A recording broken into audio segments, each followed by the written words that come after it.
गोजोननाय मोनदों दिनै धेमाजि जिल्ला दुलाराय बर' फरायसा आफादा 2023 मायथाइनि मेट्रिक आनजादाव बर' बिजोंनिफ्राय जिल्लानि मादावनो टप 10आव मासियाव होनो हानाय फरायसाफोरखौ बिथांमोनहा बरायदों। आं मिथिनायाव देग्लाय धेमाजि जिल्लायाव सा 65 फरायसाया बर' बिजोंनिफ्राय सेथि मासियाव होनो हादों आरो बिनि गेजेरनिफ्रायनो धेमाजि जिल्ला दुलाराय बर' फरायसा आफादा सिमेन्ट सापरियाव थानाय एसबि बड' गोजौ फरायसालियाव बिथांमोना जिल्लानि मादाव टप 10 मासियाव आवगायनो हानाय फरायसाफोरखौ बरायदों। फैनानै जोबोद गोजोननाय मोनदों आरो गोजोनथावना बाथ्रा जाबाय देग्लाय धेमाजि जिल्लानिफ्राय सानै रोंगौसा फरायसाया दुलाराय बर' फरायसा आफादा बोसोरफ्रामबो बर' बिजोंनिफ्राय जाय फरायसाफोरा आसामनि गेजेरावनो टप 10 मासियाव होनो हायो बिथांमोनखौ जोङो बर'नि सासे गेदेमा थुनलाइगिरि बर'नि सासे गेदेमा सोलोंथाइगिरि कमल कुमार ब्रह्म बिथांनि मुङाव जोङो कमल कुमार ब्रह्म देरहासार बान्था जोङो मान बावनाय जायो। देग्लाय 17थि कमल कुमार ब्रह्म देरहासार मान बान्थायाव धेमाजि जिल्लानिफ्राय सासे फरायसालि मोसाहारि बिथाङा 94.83 मासि लानानै अल आसामनि गेजेरावनो टप 10नि नैथि मासिखौ आवग्रिनो हादों आरो धेमाजि जिल्लानिनो एसबि गोजौ फरायसालियाव फरायनाय सासे फरायसा खोमथा गोरा बसुमतारिया 91.68% लानानै अल आसामनि गेजेरावनो जिथि कमल कुमार ब्रह्म देरहासार बान्थाखौ मोननो हादों। आं बिथां सानै फरायसानो दुलाराय बर' फरायसा आफादनिफ्राय आङो रोजा रोजा साबायखर बावहरबाय। इयुनाव बे सानै फरायसाया आरोबाव साबसिन सोलोंथाइ लानानै बर'फोरनि साफा साफा गुन गोनां फरायसा साफा साफा सुबुं सम्पद जानो हाथों बेखौ आङो मिजिंथिबाय आरो दुलाराय बर' फरायसा आफादनि थांखियाव बेनो बर' हारिखौ जुदि जों जौगाहोनांगौब्ला जोंनि बर' फरायसाफ्रा गोजौ सोलोंथाइ लानानै गुन गोनां सोलोंथाइ लानानै दावगालांनांगोन आरो सोलोंथाइनि बिथिङाव बर'फ्रा दावगाब्लासो बर' हारियाबो दावगागोन। बड'फा उपेन्द्रनाथ ब्रह्मआ जि मोनसे गेरेमसा बर' माहारि दानाय सिमां नुदों बे मोगथां महराव जाफुङो होननानै दुलाराय बर' फरायसा आफादा मोनसे फोथायनाय दङ। बेनिखायनो दुलाराय बर' फरायसा आफादा 2006 मायथाइनिफ्रायनो दिनैसिम बर' बिजोङाव फरायनानै जायफोर फरायसाया सेथि मासियाव आवग्रिनो हायो जों बेखौ इउनिट कमिटि आनसलिक कमिटि डिस्ट्रिक्ट कमिटि आरो सेन्ट्रेल कमिटिया बरायबोनाय जादों। जोबोद दुखुनि बाथ्रा 6 मायथाइनिफ्रायनो दिनैसिम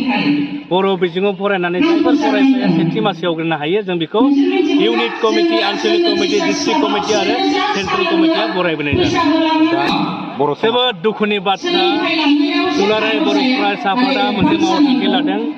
बड'फा उपेन्द्रनाथ ब्रह्मआ जि सिमां नुदोंमोन बिथांनि आद्रा सिमांखौ मोगथां महराव जाफुंहोनो थाखायनो 2018 मायथाइयाव दुलाराय बर' फरायसा आफादा बड'फानि आद्रा सिमांखौ मोगथां महराव जाफुंहोनो थाखायनो बड'फा गोजोरथियारि सोलायनाय मावथांखि जों मावथांखि लादों आरो बे मावथांखिनि गेजेरजोंनो बर' समाजाव माइ गायनाय दुब्लिनिफ्राय लानानै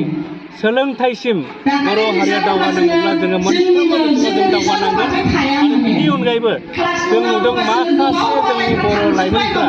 ससेयावनो फरायनायखौ गारनानै बिथांमोना गाज्रि लामाखौ बिथांमोना लादों। बिनि गेजेराव बांसिन फरायसाफोरा जों नुदों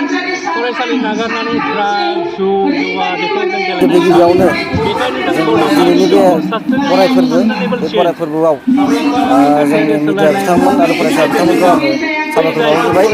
जाय बिथांमोनहा जोंनि बर' एकाडेमियाव हाबनानै बा फरायनानै सेथि मासि आवग्रिनो हादों बे बिथांमोनखौ आङो आंनि गोसो गोरबोनिफ्राय रोजा रोजा साबायखर बावबाय। दा बेवहाय बिथांमोनखौ बोसोन होनांगोन जे बिथांमोनहा जे गावसोरनि गोब्राब नांथाब नाजानायनि नाजादों बेखौ जोङो साबायखर बावनांगोन आरो बिथांमोना बेनिख्रुइ बांसिन नाजानानै गोजौ थाखोआव दावखोलांनांगोन। लोगोसे बिथांमोना माखासे हयथ' जोंनि बेवहाय फरायनाय जेनाखि सेथि मासियाव आवग्रिनो हादों बिथांमोना रांखान्थि बिथिङाव दुरबलखा बिथांमोना जाहाथे रांखान्थि बिथिंखौ नेवसिनानैब्लाबो बिथांमोना जाहाथे गावसोरनि गोब्राब नाजानायजों गावसोरनि जिउआव सासे साक्सेस जाना फैनो हायो आरो जोंनि ओनसोल बर' माहारि ओनसोल बेखौ बिथांमोनहा मा होनो बेखौ जाफुंसार साबस्रांबोनो खालामनानै होनो हाथों बेखौ नांगौ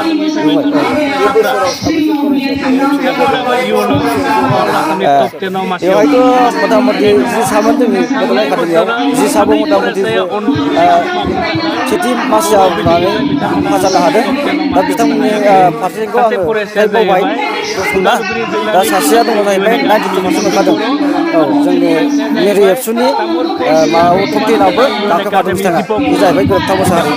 दा बे हिसाबै जोङो बड'लेण्ड एकाडेमिनिफ्राय जोंहा गौरब दङ आरो सिगां समाव दंमोनबाबो माने मोजां रोखोम जायाखै देग्लाय एसे साबसिन जादों हयथ' देग्लायनिफ्राय जोंनि बे थुंग्रि ओनसोलनि बारहावायाथ' एसे साबसिन जादों दा बे हिसाबैनो देग्लाय साबसिन जादों आरो हयथ' जोंनि नाजानायाबो कमिटि आरो सारमोननि नाजानायाबो हयथ' देग्लाय साबसिन जानायखाय साबसिन जादों बिथांमोना आसामनि टप 10आव मासियाव गोलैनो हागोन आरो बिनि थाखाय दुलाराय बर' फरायसा आफादा जोङो बिमा बिफा फोरोंगिरि आरो फरायसाफोरखौ लानानै जोङो सोलोंथाइनि सांग्रांथि मेल जों लाबाय थानाय जादों आरो मोनसेल' फोथायनाय बर' हारिया जौगानांगौब्ला जोङो सोलोंथाइनि बिथिङाव जौगाथारनांगोन। समाव गासै खौरांगिरि नोंथांमोननिसिम धेमाजि जिल्ला दुलाराय बर' फरायसा आफादनि जानानै साबायखर जासिग्रोबाय। दिनैनि बे जोंनि हाबाफारियाव फैनानै नोंथांमोना जे मोनसे सामाजिक खामानि मावफैदों बेनि थाखाय जोङो साबायखर जासिग्रोबाय। बे समाव जोंनि फरायसुला फरायसुलिफोरा मोजां फरायनाय बा पारसेन्ट लानानै फरायनाय बेबायदि ओंखारबाय। नाथायबा बेवहाय थाखा फैसानि प्रब्लेम बा मोजाङै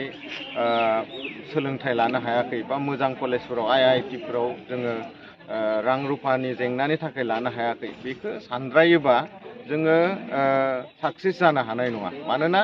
रां रुफा धोन दौलतआ सोलोंथाइखौ बोबथानानै लाखिनो हाया। बियो माने सुबिदा ओंखारलांबाय थायो। मानोना जोंनि दुलाराय बर' फरायसा आफादानो दिनै जिल्लानिफ्राय लानानै मिरुनिफ्राय लानानै गोबां गथ'फोरखौ थाखा फैसा मदद होनानै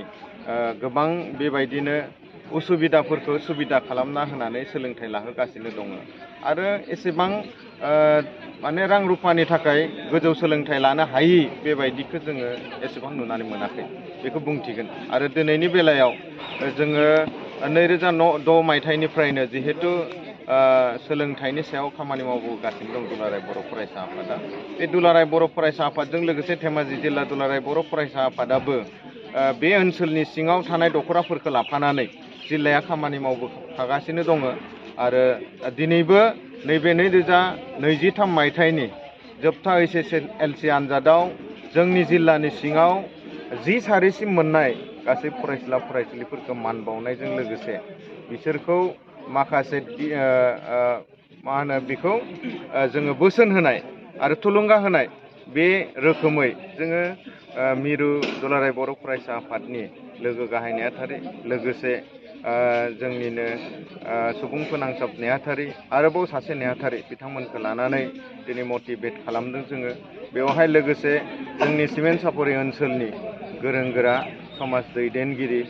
गासैबो फैनानै दिनै बाहागो लानानै बे हाबाफारिखौ जाफुंहोदों।